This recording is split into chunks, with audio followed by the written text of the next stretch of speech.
Start.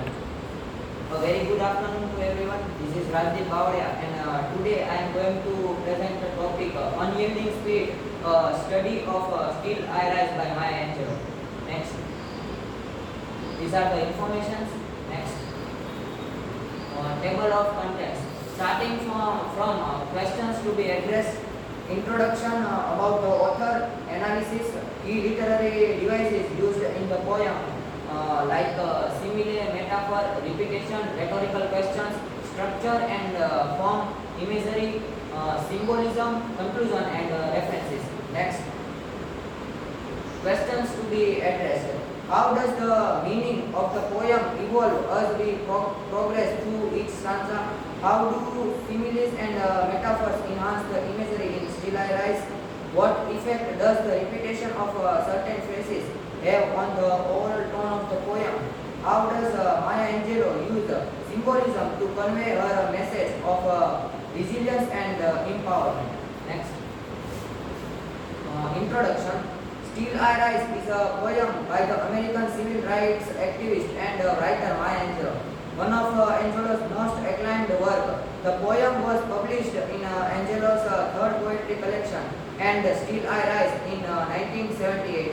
Broadly speaking, the poem is an assertion of the dignity and resilience of marginalized people in the face of oppression.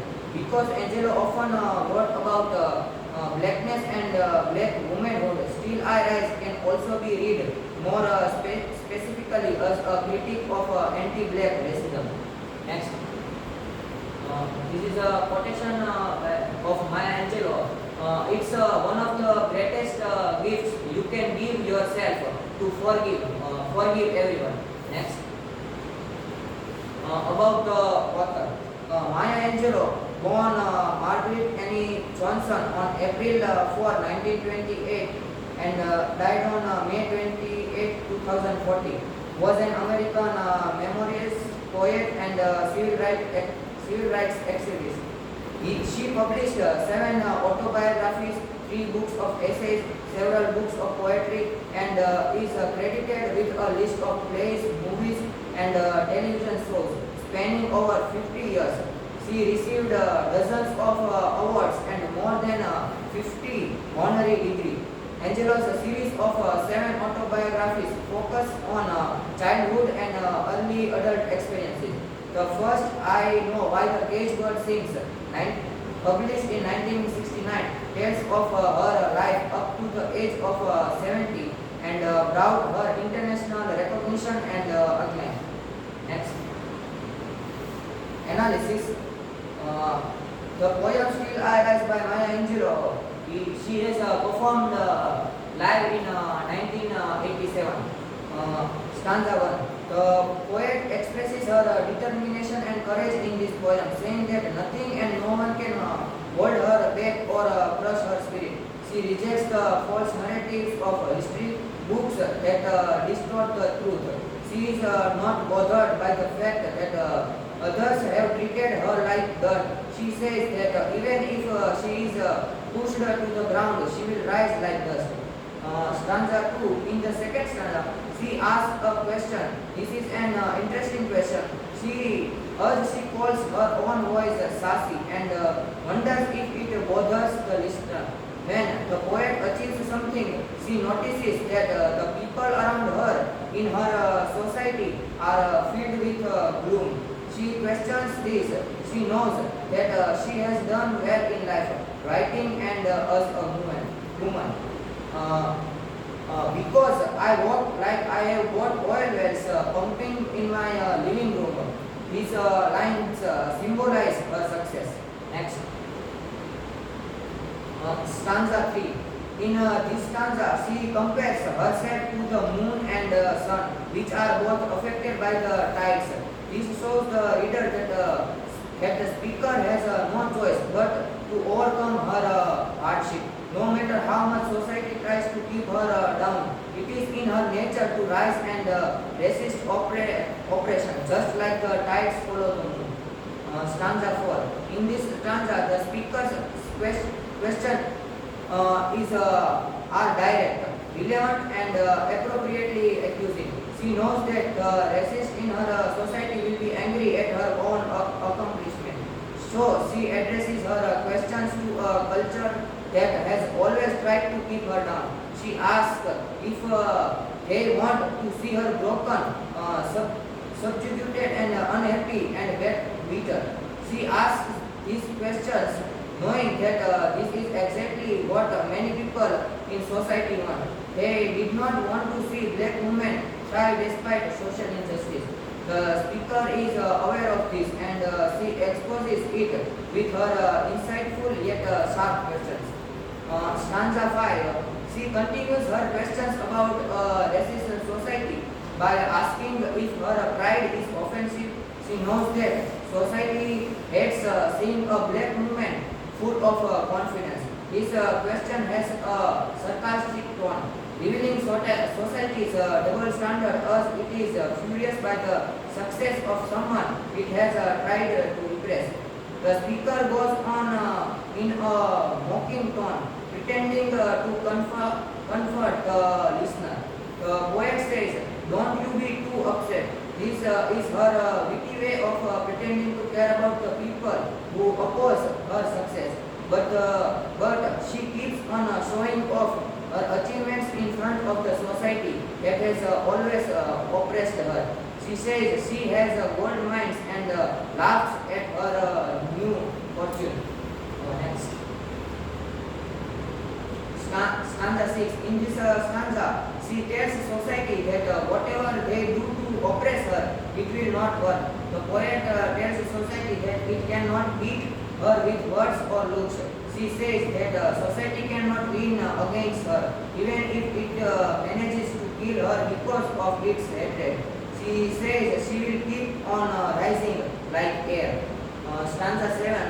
The speaker keeps on questioning society. By this point in the poem, it is clear that the speaker has put society on a trial and is now interrogating it. She knows the answers to these questions, but asking them would expose the guilty party. While asking incriminating questions, she shows great self-esteem in the face of societal persecution. Next. Stanza 8. In this stanza, the speaker finally refers to the past, which is the reason why she is still oppressed and disliked today. She calls slavery history's disgrace and says that she will not be chained by the past even if it is painful. In the final stanza, the speaker declares her intention to leave behind all the effects of slavery and tyranny and rise above them. She vows that she will leave behind fear and terror and fly above the sorrow and oppression into a daybreak that's wonderful, clear. The speaker does not want to let society's hatred or the sadness of the past stop her from becoming everything she has ever dreamed of. As a result, she repeats it 3 times. I rise, I rise, I rise. Next. Key literary devices used in the poem. First is simile. A simile is a comparison of two unlike items that employs the terms like or us.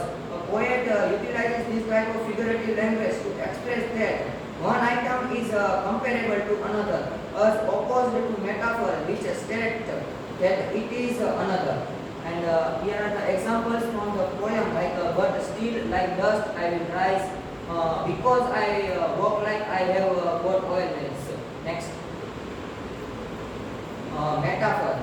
Metaphor appears in the last section of Still I Rise in lines 21-23. For example, the speaker used figurative language when outlining the different things her oppressed may do to harm her.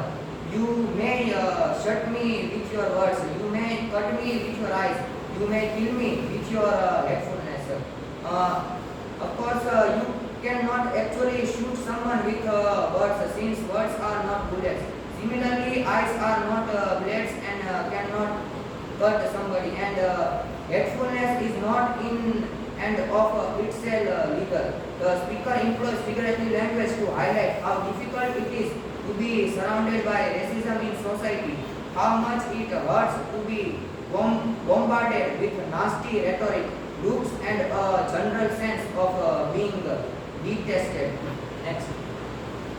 Repetition. The repetition of a word or a phrase at the beginning of the multiple lines, usually in succession. Here are the examples from the poem. Like the sentence I rise is many times repeated in the poem. Next. Rhetorical question. Rhetorical question is one of that is not intended to be answered, rather it is presented to clarify the point. Here are the examples from poem. Does my sexiness upset you? Does my sexiness upset you? Did you want to see me broken? Next. Structure and form. The poem Stillirise is 9 stanzas long and divided into unequal lines. The first 7 stanzas includes 4 lines, known as quatrains, while the 8th has a 6 and the 9th has 9. The first 7 stanzas have a rhyme scheme of ABCD. The 8th has AB, ABCC, and the 9th AB, ABCC, BBB. Next. Imagery. This is a poem that uses many pictures to express its meaning. The first line shows a picture of dust that helps the speaker say what she wants. She says that when the wind of change comes, dust cannot be stopped. She will also rise like dust and make everyone who walks against her unable to see. Next stanza of the poem also have more pictures. For example, we can see oil wells that are spilling oil. The third stanza has pictures of the moon, the sun, and the water that moves up and down. In this poem, the water goes very high. It is like hope. There is a picture of a black person who is suffering a lot. The picture shows how the bad hand hurt them and made them white. Angelou uses the words gold mines and diamonds to show how this poem is different from what it seems. At the end, the black ocean shows how strong the speaker and her people are. They are as big and amazing as the ocean. Next. Symbolism. Angelou's Stillirise is a symbolic poem. It comprises multiple symbols that represent various spots. For example, in the first verse, the poet employs dirt as a symbol. It reflects the historical treatment of the black community. The following stanzas, including multiple symbolic references, there are oil wells, gold mines, and diamonds. They jointly refer to the speaker's resourcefulness. These symbols are not about worldly possessions, rather they allude to her intellectual prosperity. In the fourth stanza, the moon and the sun symbolize the speaker herself. The upward movement of the tides represents how optimism springs in her heart of the future.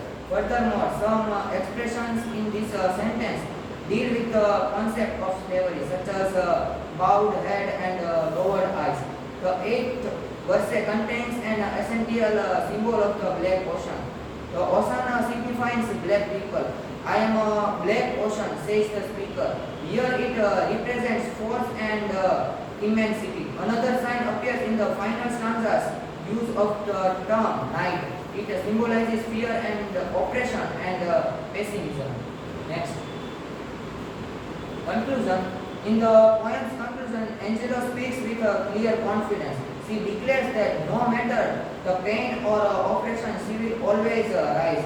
It's a simple yet strong message of resilience and hope. Her words encourage everyone to stand tall and face challenges with the belief that they can rise above them. Next.